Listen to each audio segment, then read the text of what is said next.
The Bharti Parmar show मध्ये तुम्हा सगळ्यांचं पुन्हा एकदा मनापासून खूप खूप स्वागत करते. झलक अविस्मरणीय व्यक्तिमत्वांची यामध्ये आपण आज एका योग टीचरला भेटणार आहोत. त्या MA इन योगशास्त्रात आहेत, शिवाय आयुष मिनिस्ट्रीच्या योग थेरपिस्टच्या 6व्या लेवलवर त्या आलेल्या आहेत. त्यानंतर त्यांनी योगशास्त्राचा डिप्लोमा देखील केलेला आहे आणि त्या गेल्या 2017 पासून लोकांना योग शिकवतात. आपण आपल्या दैनंदिन जीवनात योगाचा वापर करायला हवा का, त्यामुळे आपल्याला काही फायदे होणार आहेत का, या सगळ्या विषयांवर आज आपण त्यांच्याशी बोलणार आहोत. आज आपण भेटणार आहोत अश्विनी सोमवंशी यांना. चला त्यांच्याशी छान गप्पा मारूया आणि आपल्याला दैनंदिन जीवनात योगाची साथ कशी लाभेल हे त्यांच्याकडनं आपण माहीत करून घेऊया. नमस्कार. नमस्कार. द भारती परमार शो मध्ये तुझं मनापासून स्वागत करते. धन्यवाद. खरं तर तू इथे यायला तयार झालीस त्याबद्दल तुझे आभारी आहे. आपलं रोजचं जे धावपळीचं जीवन आहे त्याचा आणि योग याचा काही संबंध आहे का? त्याचा संबंध म्हणजे आपण असं म्हणू शकतो की योग हा तुमच्या जीवनाचाच एक भाग आहे. हो का? पुरातन काळापासून जेव्हा ऋषी मुनी त्यांनी योग करणं सुरू केलं, एक म्हणतात की पहिले गुरु योगाचे ते म्हणजे कोण? शिवजी. शिवजींनंतर आपण ती परंपरा ऋषी मुनींनी म्हणा किंवा बऱ्याचशा योगी पुरुषांनी पुढे आणली. पण ते काही फक्त आजार झाल्यानंतर करायचं अशी गोष्ट आहे का? नाही. त्यासाठी तुम्हाला स्वतःला आजार न होणं किंवा डिझीज फ्री लाईफ जगणं यासाठी योग करायचा आहे. आणि डिझीज म्हणजे काही फक्त शारीरिक व्याधी असतात का? तर नाही. मानसिक तणाव आहेत, आपले रोजचे संघर्ष आहेत. म्हणजे आपण सकाळी उठतो, कामाला जातो, आजच्या ह्या धक्काधक्कीच्या जीवनामध्ये इतके सारे चॅलेंजेस आहेत आपल्याकडे, तर ते चॅलेंजेस आपण फेस करण्यासाठी तयार आहोत का? कारण की आपलं मन आणि शरीर याचा समन्वय तुटलाय. ओके, बरोबर. हे जाणवतं आपल्याला बरेच वेळा की मी जे करतीये, विचार करतीये किंवा जे कार्य करतीये त्याचा कुठेतरी एक समन्वय नाहीये, तो बॅलन्स हल्लाय. तर तो बॅलन्स कुठून येतो? तर तो येतो योग मधून. म्हणून योग करणं गरजेचंच आहे. ते तुमच्या रोजच्या दैनंदिन जीवनाचा भाग बनवणं गरजेचं आहे. ओके, म्हणजे स्वतःला आधीपासूनच फिट ठेवलं तर आपण पुढे नीट सर्व्हाइव्ह करू शकतो. आपण आधी स्वतःला तयार करणं चॅलेंजसाठी, की चॅलेंज झाल्यावर आल्यावरती रडत बसणं. बरोबर. हल्ली आपण मोबाईल आणि लॅपटॉप खूप वापरतो, त्यामुळे माणसाला वेगवेगळ्या व्याधी जडतात किंवा एका जागी बसून राहतो. आता तो एक आपल्या जीवनाचं सुद्धा एक अविभाज्य अंग बनलंय, मोबाईल, लॅपटॉप म्हणा. तर त्या लोकांसाठी पण आपल्याला योग महत्वाचा आहे का? योग म्हणजे शारीरिक स्तरावरती तो महत्वाचा आहेच आहे. म्हणजे आपण बरेचदा सकाळी एक साधारण तासभराचा योगाभ्यास केला किंवा संध्याकाळी केला, ज्याला जसा वेळ आहे तसा, त्यामध्ये त्यांच्या पर्टिक्युलर चॅलेंजेस, जे तुमचे शारीरिक चॅलेंजेस आहेत, आता जे बसून काम करतात त्यांच्यासाठी बॅक म्हणजे पाठदुखीचं किंवा डोळ्यांचा ताण, बोटांचा, तर त्यासाठी सूक्ष्म व्यायाम आहेत. आणि ते जॉईंटसाठी आणि तुमच्या शरीराच्या सूक्ष्म स्तरावर प्राणाला म्हणजे तुमच्या लाईफ फोर्सला ऍक्टिव्हेट करण्यासाठी काही प्राणायाम म्हणा किंवा काही एक्सरसाइज म्हणा हे दिलेले आहेत. ते तुम्ही केले तर त्याने नक्कीच लाभ होईल. म्हणजे मोबाईल आणि लॅपटॉप पाहून मला वाटतं लोकांना दुखणं म्हणा, मान, डोळे, कंबर, बोट. कालच मी एका व्यक्तीला भेटले तिच्या बोटामध्ये स्टिफनेस आहे, कारण सतत ते लॅपटॉप वरती. सो माझं म्हणणं असं आहे की तुम्ही थोड्या कॉन्शियसली सवयी पण बदला. म्हणजे तुम्ही बोट ठेवून करताय तर या बोटाने नाही करता दुसऱ्या, तर हा कॉन्शियसनेस म्हणजे किंवा अवेअर राहून कराल तर ते नक्कीच तुम्हाला फायद्याचं होईल. अच्छा, म्हणजे माणसाने प्रत्येक कामापूर्वी अवेअर राहायला हवं. खरं तर पूर्वीच्या म्हाताऱ्या लोकांना टेन्शन असायचं, म्हणजे वय झालं की आता काय करायचं असं तसं, पण हल्ली तसं राहिलेलं नाहीये. हल्ली लहान मुलापासनं ते सगळ्या म्हणजे सगळ्या एव्हरी एज मध्ये लोकांना ताणतणाव आहे आणि त्यांचं कुठेतरी मानसिक आरोग्य बिघडलेलं आहे. नक्कीच. त्यासाठी योग किती मदत करू शकतो? सगळ्यात आधी आता तो कॉन्सेप्ट राहिलाच नाहीये की म्हातारं झाल्यानंतर आपण म्हणजे आता एक वय झालंय आणि वृद्धापकाळाने तुम्हाला आता मरण येईल असं काहीच नाही. आता असं झालंय की 30 मधली लोक उलट लवकर जात आहेत. कारण ताण मेजर कारण आहे. ताण किंवा बऱ्याचशा व्याधी जडतात. तर व्याधींना आपण म्हणतो लाईफस्टाईल डिसऑर्डर्स. सो लाईफस्टाईल डिसऑर्डर्सचं प्रमाण तरुण लोकांमध्ये जास्त आहे. हाय बीपी कमी वयामध्ये आहे. डायबिटीस खूप कमी वयामध्ये लोकांना डायबिटीस झालेले आहेत. स्त्रियांमध्ये थायरॉइड, पीसीओडी, कितीतरी हॉर्मोनल चॅलेंजेस आहेत. सो हे हॉर्मोनल चॅलेंजेस कशामुळे येतात? ताणतणावामुळे. ताणतणाव कशामुळे येतो? विचार. काम हे आपल्या आयुष्याचा भाग आहे, ते पूर्ण आयुष्य नाहीये. सो आपण काय करतोय रोजच्या धावपळीच्या जगामध्ये? काम हेच सगळं आपलं जग झालंय. म्हणजे आपण पूर्वी असा विषय असायचा की एवढे वेळ आपण काम करणार आणि बाकीचा वेळ स्वतःला देणार. आता आपण किती वेळ स्वतःला देतो? स्वतःला अजिबात वेळ देत नाही. एक्झॅक्टली. आणि तेच खरं कारण आहे, मूळ कारण आहे ताणाचं म्हणा किंवा येणाऱ्या व्याधींचं, बऱ्याचशा गोष्टींचं. सो मला असं वाटतंय की प्रत्येकाने आयुष्यात आधी सगळ्यात आधी योगाभ्यास करण्याच्याही आधी शांत बसावं. माझी गरज काय आहे? मला काय गोष्टी करायच्या आहेत? अर्थार्जन करावं, पण अर्थार्जना व्यतिरिक्त माझं इकडे येण्याचा हेतू काय आहे स्वतःबद्दल. तर स्वतःला फिट ठेवलं तर तुम्ही अर्थार्जन करू शकता. तुमची जर शारीरिक आणि मानसिक स्वास्थ्य बिघडलं तर तुम्ही कमवलेल्या पैशांचं आहे काय? मग ते शारीरिक स्वास्थ्य जे आहे, मानसिक स्वास्थ्य जे आहे, ते फक्त आणि फक्त योगाभ्यासामुळे होऊ शकतं. अच्छा. पुन्हा हल्ली अजून एक प्रॉब्लेम लोकांमध्ये आपल्याला आढळतो, वजन. आपलं वजन वाढलेलं दिसतं. म्हणजे सतत बैठी कामाची शैली असल्यामुळे वजन वाढतं किंवा आपण खातो आणि काही करत नाही हालचाल. तर योगामुळे आपलं वजन नियंत्रणात येऊ शकतं का? नक्कीच. जसं मी म्हणाले, आपण जसं डिस्कस केलं की योगमुळे आपण एक अवेअरनेस डेव्हलप करतो. जर तुम्हाला अवेअरनेस तुमचा डेव्हलप झाला, तुमच्यामध्ये ती सजगता आली, काय करायचं काय नाही करायचं. मेन वजन वाढण्यामागे कारण सवयींचं आहे. जर तुम्ही नीट पाहाल तर काय करणं आणि काय न करणं आणि आतून ते येणं की हे माझ्यासाठी श्रेयस आहे, ते मला करायचंय. बरोबर. प्रेयस करून उपयोग नाहीये, म्हणजे आवडीचं करून उपयोग नाहीये. जे आपल्या फायद्याचं आहे ते करणं गरजेचं आहे. तर कदाचित सुरुवातीच्या काळामध्ये तुम्हाला असं वाटू शकतं की अरे किती बोरिंग आहे हे योग करणं, ही आसनं करणं, काय तेच रोजचं. पण मला असं वाटतंय की बोरिंग गोष्ट तुम्हाला लॉंग रनला मदत करते. कारण की ती तुम्हाला इन्स्टंट हे नाही करत आहे ना, काय म्हणू शकतो की तुम्हाला लगेच सॅटिस्फाय नाही करत आहे, इन्स्टंट तुम्हाला अशी किक नाही देत आहे. पण योग हे असं आहे की तुम्ही स्लो, स्टेडी, कंटिन्युअस करत राहिलात तर ते तुम्हाला नक्कीच फायद्याचं आहे. आणि वजन वाढवण्यासाठी स्पेसिफिकली काय आहे तर मूळ कारण हे आहे, डूज आणि डोंट्स हे आपल्याला इथे कळले ना की आपोआप त्याचे बदल शरीरात दिसून येतात. आणि त्यासाठीचे जे शस्त्र आहेत, योगाभ्यास आहेत, ते आपण करायला लागतो. कारण माहिती सगळ्यांना आज वजन वाढल्यावर काय करायचं आणि काय नाही करायचं, पण ती माहिती असणं आणि आपला तो थॉट प्रोसेस बनणं, ह्या मधला जो ब्रिज आहे ना, जो गॅप आहे, तो पार करणं अवघड जातं.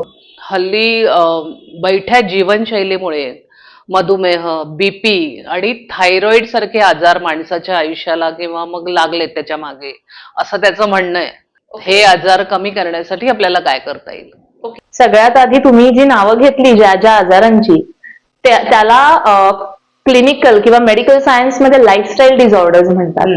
तर लाईफस्टाईल डिसऑर्डर्स म्हणजे काय की तुम्ही जसं की काही बिघाड आहे तुमच्या जीवनशैलीत, ठीक आहे, तर त्या जीवनशैलीतल्या बिघाडांमुळे झालेले जे डिसबॅलन्सेस आहेत तुमच्या शरीरात, त्यामुळे हे आजार उद्भवतात. सो ते डिसबॅलन्सेस का होतात? कारण अगेन आपल्याकडे डिसिप्लिन नाहीये, मेन तिथेच आहे. तर डिसिप्लिन आल्यानंतर तुम्ही आपोआप तुमच्या रोजच्या डे टू डे आयुष्यामधल्या गोष्टींना एक वेटेज देता की या गोष्टीला मला हा वेळ दिला पाहिजे. आता तुम्हाला कळतंय की मी बसून आहे दिवसभर, मग आपण त्यावरती काहीतरी उपाय केला पाहिजे, करेक्ट? बरोबर आहे. तर सकाळी 1 तास साधारण चाललो, धावलो किंवा काही प्रकारचे स्ट्रेचेस केले, योगासनं केली तर त्याने नक्कीच फरक होईल. सगळ्यात पहिलं आपण डायबिटीज बद्दल बोलूयात, कारण डायबिटीज असं भारत ही डायबिटीजची राजधानी मानली जाते, मधुमेहाची. का? फक्त साखरेने डायबिटीज होतो का? नाही. तुमच्या खाण्यापिण्याच्या पद्धती ज्यामध्ये शर्करेचं प्रमाण वाढतं आणि ते रक्तामध्ये मिसळत नाही व्यवस्थितपणे, त्याचं जे व्हायचंय ते होत नाही आत जाऊन, सो तो इव्हेंच्युअली ते रक्तामध्ये फिरतं आणि त्यामुळे तुम्हाला मधुमेह डिटेक्ट होतो, अर्ली एज मध्ये सुद्धा होऊ शकतो. सो त्यासाठी नियंत्रण काय आहे? तर नियंत्रण सगळ्यात आधी जिभेवर नियंत्रण, दुसरी गोष्ट व्यायाम करणं की जेणेकरून तुमचं सर्क्युलेशन चांगलं होईल.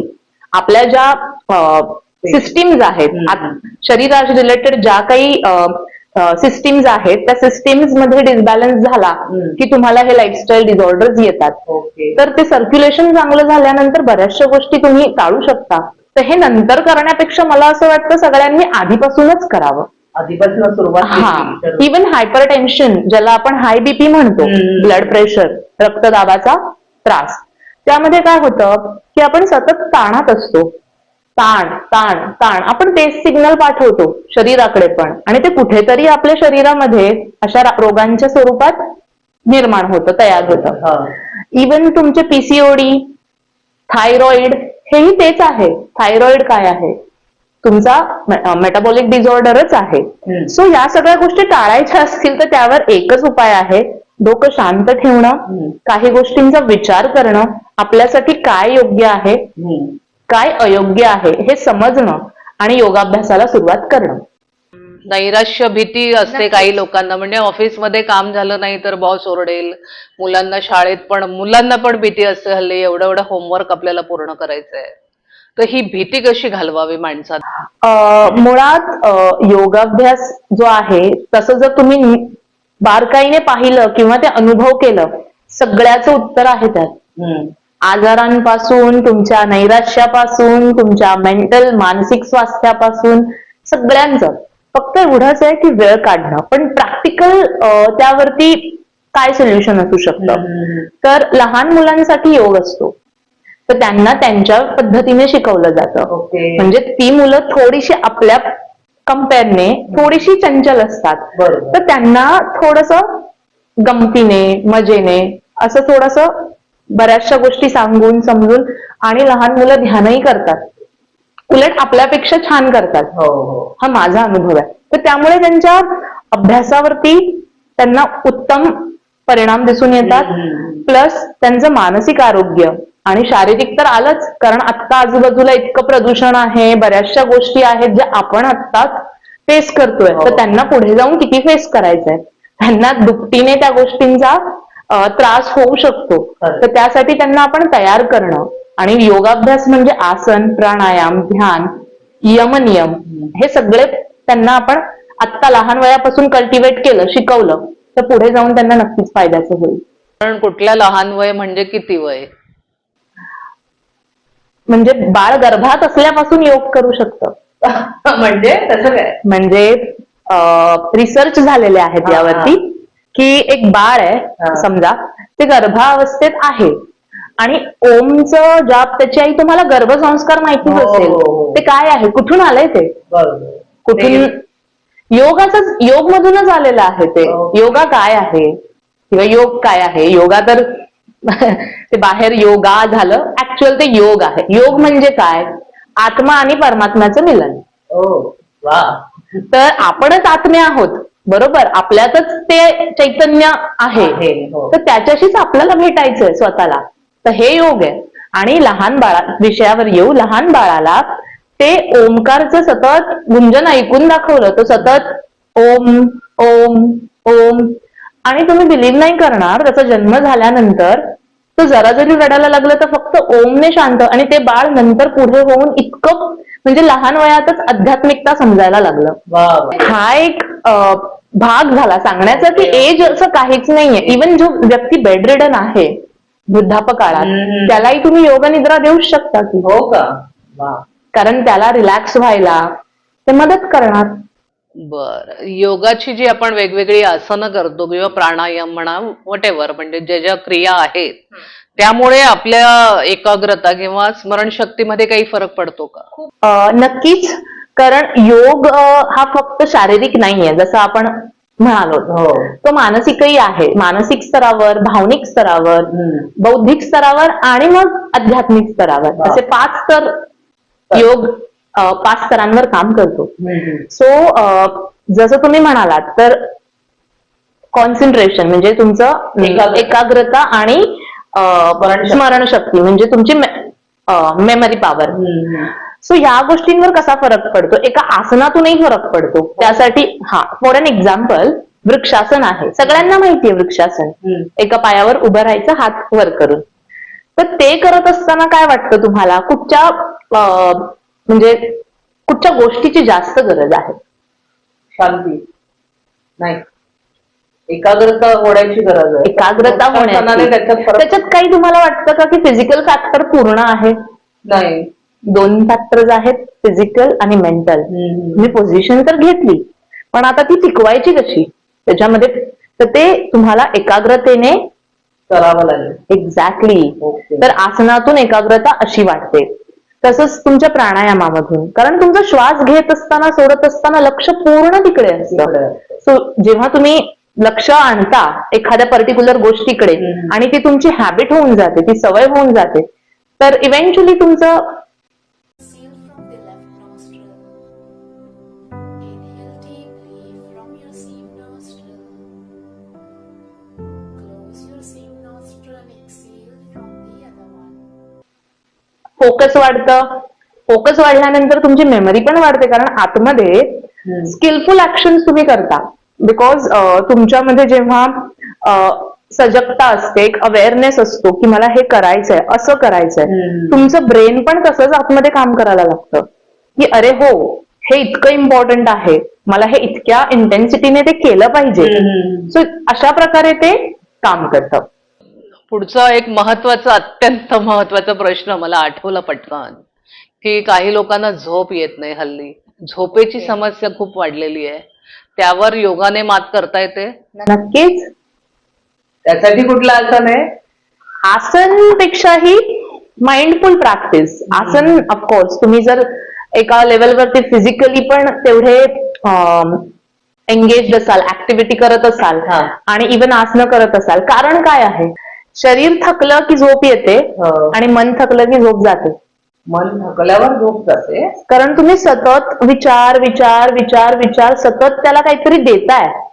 त्याला आता मग ते over thinking over thinking over thinking, मन थकल्यावरती झोप जाते म्हणजे not a literal statement, but बरेचदा तुम्ही बघाल जेव्हा तुम्ही मेंटली खूप जास्त घेऱ्यामध्ये असता, सतत विचारचक्र, तर तुम्ही झोपत नाही. मन थकणं मीन्स नॉट लिटरल थकणं, बट ओव्हर बर्डन होणं, विचारांचं सतत चक्र चालू असणं. तर ते विचारचक्र थांबवावं लागणार झोप येण्यासाठी. आणि नुसती झोप येण्यासाठी नाही, तर छान लहान बाळासारखी झोप येण्यासाठी. कारण असेही लोक आहेत की जे झोपतात पण झोपून पण त्यांना झोपल्यासारखं वाटत नाही. हो, असंही होतं. आपण 10-10 तास झोपतो कधी कधी, पण तरीही उठल्यानंतर तितकं फ्रेश नाही वाटत की आता काहीतरी करावं. परत ते असं डोक्यामध्ये, आता मी काय करू, अंगच दुखतंय, हेच दुखतंय. त्याचं कारण ते, कारण तुमची झोप क्वालिटी स्लीप नाही तुम्ही घेतलेली आहे. ओके, वेव्ज असतात, ब्रेन वेव्ज असतात, त्या पर्टिक्युलर ब्रेन वेव्ज मध्ये तुम्ही जाल तर तुमचा माइंड एकदम रिलॅक्स असतो. ओके. तर ते तुम्ही अचीव्ह करताय का? आणि नक्कीच फायदा होतो. आसनं आहेत, प्राणायाम लाईक भ्रामरी प्राणायाम आहे, ज्यामध्ये आपण हमिंग साऊंड करतो. जसं फिमेल भ्रामरी म्हणजे भ्रमराची स्त्रीलिंग, तर ती जसा आवाज करते, हे तुम्ही साधारण 20-21 वेळा रात्री करा आणि जा बरं झोपायला. ओके. कसं, परत एकदा? श्वास घ्यायचा, श्वास सोडते वेळी हा आवाज होतो. तर आधी श्वास धरलाय,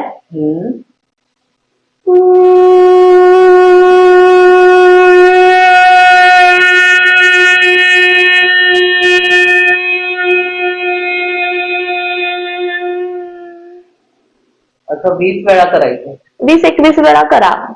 आधीच सुरुवातीला तुम्ही 9-10 वेळा करा, हळूहळू वाढवा. इन्स्टंट तुमच्या हा पार्ट जो आहे, झोपेशी रिलेटेड हाच पार्ट आहे हो, ऍक्च्युली. हो, हो. हे डोकंच जास्त त्रास देतं. बरोबर. तर तो पार्ट तुमचा शांत होऊन जातो, इतका शांत की तुम्ही विचार शून्य होऊन झोपायला जाता. नुसतं भ्रामरी केल्याने झोप कशी काय येऊ शकते? मला पुन्हा प्रश्न पडलाय. ओके. प्राणायामांचं मूळ आपण आधी समजून घेऊयात. हे तुमचे रेस्पिरेटरी सिस्टीम म्हणजेच तुमचं श्वास श्वसन जे आहे, श्वास प्रश्वास क्रिया, हा. तिला रेग्युलेट करतात. प्लस तुमची नर्वस सिस्टीम, ज्याला आपण मज्जासंस्था म्हणतो, खरंय. तिला रेग्युलेट करतात. नर्वस सिस्टीमच्या एक असते, नर्वस सिस्टीम मध्ये 2 मेजर हे आहेत. एक आहे सिम्पथेटिक नर्वस सिस्टम, एक आहे पॅरासिम्पथेटिक नर्वस सिस्टम. जेव्हा सिम्पथेटिक नर्वस सिस्टम तुमची जास्त डॉमिनंट असते, तेव्हा तुम्ही सतत ऍक्टिव्ह मोड मध्ये असता. मला हे करायचंय, मला ते करायचंय. बट जेव्हा पॅरासिम्पथेटिक मोड ऍक्टिव्ह होतो, त्यावेळेस तुमच्या आतलं म्हणजे रिलॅक्सेशन, बॉडी आणि माइंड रिलॅक्स होतो. विचार तुमचे खाली येतात आणि शांतता निर्माण होते. सो जेव्हा आपण प्राणायाम करतो किंवा भ्रामरी करतो, तेव्हा तुमच्या पॅरासिम्पथेटिक ऍक्टिव्हिटीला वर आणलं जातं. ओके. सो चंद्र आणि सूर्य आहेत. जेव्हा सूर्य आकाशात असतो तेव्हाच आपण ऍक्टिव्ह असलं पाहिजे. चंद्र आकाशात आला की आपण शांत झोपलं पाहिजे किंवा रिलॅक्स झालं पाहिजे. सो ही सायकल आहे, पण आपण ती उलटी केलेली आहे डिस्टर्ब करून त्याला. सो जेव्हा चंद्र आकाशात आहे तेव्हा झोपायची वेळ आहे की नाही? बरोबर. मग आता ते नाही होते. ऑफिसमध्ये जे बसतात काम करत सतत, त्याच्यात त्यांना काही थोडंफार करता येईल का? म्हणजे कोणाला कळणार नाही असे काही व्यायाम आहेत का योगाचे? नक्की. किंवा ज्येष्ठ नागरिक आहेत त्यांच्यासाठी काही सुचवू शकता का तुम्ही? ओके. ऍक्च्युली ऑफिस मध्ये जे सतत काम करतात त्यामध्ये सगळ्यात आधी त्रास कुठे होतो? मानेला, डोळ्यांना, पाठीला आणि बोटांना. बरोबर. हे बोटांचा जो त्रास आहे हा खूप जास्त वाढलाय, कारण नमनेस येतो किंवा असे बोट तुमची अशीच राहतात, म्हणजे यू कॅनॉट मूव्ह इट, असं पटापट असं तुम्हाला मुवमेंट होत नाही. आणि दुसरी गोष्ट डोळ्यांवरती. तर डोळ्यांवरती एक टिप देईन मी त्यासाठी, की तुम्ही जेव्हा स्क्रीन बघताय तर ती बघत असताना साधारण अर्धा-पाऊण तास झाला की हे तुम्ही सतत जवळून पाहताय. असं अर्ध्या-पाऊण तासाने तुम्ही दूर कुठेतरी पहा, एस्पेशली कुठे ग्रीनरी असेल आजूबाजूला, थोडे 1-2-4 मिनिटं आजूबाजूला पहा. ओके. लांब हिरवं पहा असेल तर, किंवा निदान दूरची नजर येऊ, कारण आपण सतत या डिस्टन्स वरती काम करतोय. सो ते मला जास्त सांगावंसं वाटेल इकडे. मानेसाठी तुम्ही जस्ट मुवमेंट करू शकता, वर खाली, साईड टू साईड, खाली असं. सो त्याने काय होईल, तुमचे जे हे जॉईंट स्टिफ झालेले आहेत ते तुमचे थोडेसे मोबिलिटी वाढेल.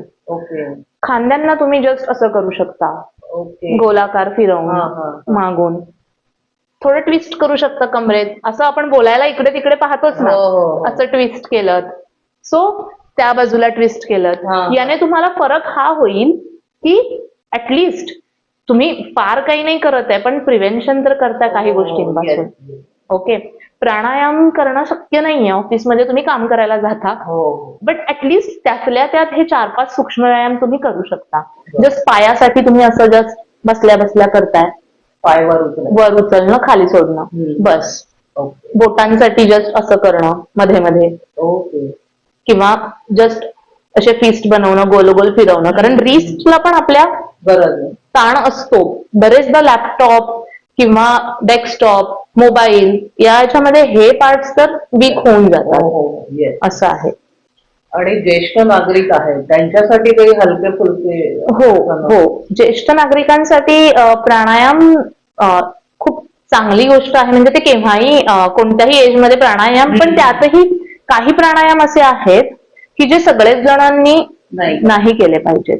पण ठराविक श्वसन क्रिया आहेत किंवा ठराविक श्वसन प्राणायाम आहेत, ते बरेच लोक सरसकट करू शकतात आणि ध्यान करू शकतात. नक्कीच. पण ध्यानासाठी तुम्हाला थोडी पूर्वतयारी पण करणं गरजेचं आहे. तुम्ही तसं बसवून सगळ्यांना ध्यानाला नाही बसवू शकत. बरेचदा विचार येत राहतात. तुम्ही ओमकारचं जप करा, सतत ओम चॅन्टिंग करा, त्याने तुमचं माइंड एकदम रिलॅक्स होऊन जातो. अजून एक प्रश्न आहे, आपण सतत करा करा असं म्हणतोय, पण हे जर सातत्य नाही जमलं एखाद्याला, समजा म्हणजे मी आता सुरुवात केली आहे आणि मध्ये काही असं डिस्टर्ब होतं आणि ते दुसऱ्या कामात अडकल्यामुळे ते सातत्य माझं निघून गेलंय, तर त्यामुळे मग त्या योगाचा काही फायदा होतो का नाही, का तो सुटला की चुकला की गेलं असं काही? सातत्य खूप महत्वाचं आहे. म्हणजे तुम्ही जसं मी आपण सुरुवातीलाच म्हणालो की हा रोजच्या दैनंदिन जीवनाचा भाग आहे. भाग बनवायला जसं आपण जेवतो, जसं आपण झोपतो, हे बरं आपण मिस नाही करत. करेक्ट. तसंच योग आहे, तुम्हाला ते कल्टिवेट करावं लागणार, तुम्हाला ते आणावं लागणार रोज. अच्छा, म्हणजे चुकलं आणि मग ते दिवस सोडून आपण पुन्हा एकदा चालू केलं. हो, एखाद दिवस ठीक आहे, हो. नाही झालं शक्य, पण तुमच्या मनातून जेव्हा ही भावना येईल की हा माझ्या रोजच्या आयुष्यातला एक भाग आहे किंवा हे अविभाज्य घटक आहे, ओके, तरच ते होणार. बरोबर. जसं मी म्हणाले, जेवण आपण थांबवतो का? नाही नाही. बस. खरं तर तू म्हणजे योगा करत होतीस स्वतःसाठी. बरोबर. योगा करता करता तू अनेक वर्ष स्वतःसाठीच म्हणजे स्वतःच्या काळजीसाठी योगा स्टार्ट केला, पण तुला योग टीचर व्हावं असं का वाटलं? मी आधी शिकले आहे आणि जिथे मी शिकायला जायचे तिकडे एक सर होते, म्हणजे ते थोडेसे असे एजेड होते, पण त्यांना असं वाटायचं की ही सगळी म्हातारी माणसं आणि ही एकटी लहान मुलगी येते क्लासमध्ये. मी तेव्हा 17-18 वर्षाची असेल, म्हणजे लहान म्हणजे त्यातल्या त्यात लहान असं. तर त्यांना कौतुक वाटायचं आणि ते मला हे कर ते कर असं बरंचसं काय, आणि मी पण ते असं खूप सराईतपणे करायचे. ओके. माझी आई जायची, आईसोबत मी जायचे आणि मला गोडी लागली तिकडे. मग मी हळूहळू वेगवेगळे प्रॅक्टिसेस करत गेले, शिकत गेले, मला गंमत वाटू लागली, मला दिसायला लागलं की मला हे किती फायदा होतोय त्याचा. पण मध्ये साधारण थोडा गॅप गेला, प्रॅक्टिस सुरूच होती, पण असं तितकी ती धगधग असते ना की मला हे करायचंच आहे, ते थोडंसं कमी झालं होतं.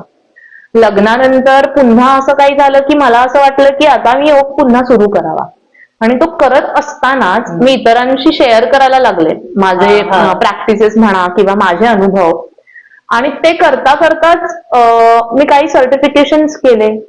मग हळूहळू मला अजून माझी क्युरिओसिटी वाढली जाणण्याची की हे काय आहे. जशी माझी ती जिज्ञासा वाढत गेली, मी हे केलं, मग आता हे नाही, आता मला तेही करायचंय, याने हेही छानपणे ठीक होतं किंवा ह्याचा रिझल्ट असा येतो, ओके मी आता ते, ती सतत ज्ञानाची भूक वाढली. म्हणजे योगामुळे फक्त मला बरं वाटलंय म्हणून मी करतेय किंवा नाही, म्हणजे ज्ञानाची भूक योगामुळे वाढत गेली आणि ती भूक आहे ना अजून वाढतेच आहे. बरं, हे तुझ्या बाबतीत झालं, पण तू दुसऱ्यांना योग शिकवावा हे तुला का वाटलं?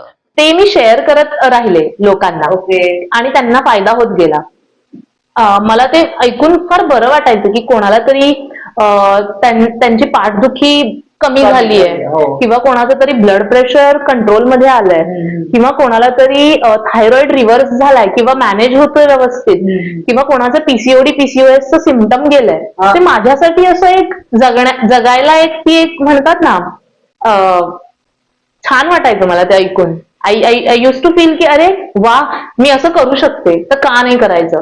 तर कुठेतरी आहे की मी शिकवलं कोणाला आणि कोणाला तरी बरं वाटलं, तर ते मला बरं इव्हेंच्युअली वाटतं, आणि तेच कदाचित मला पुढे नेते अजून लोकांना शेअर करायला किंवा लोकांसोबत त्या गोष्टी शिकवायला, त्यांना अजून काही गोष्टी सांगायला असं.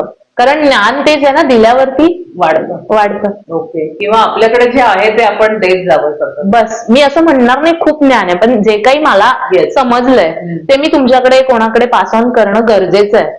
सध्या तू कुठे शिकवतेस?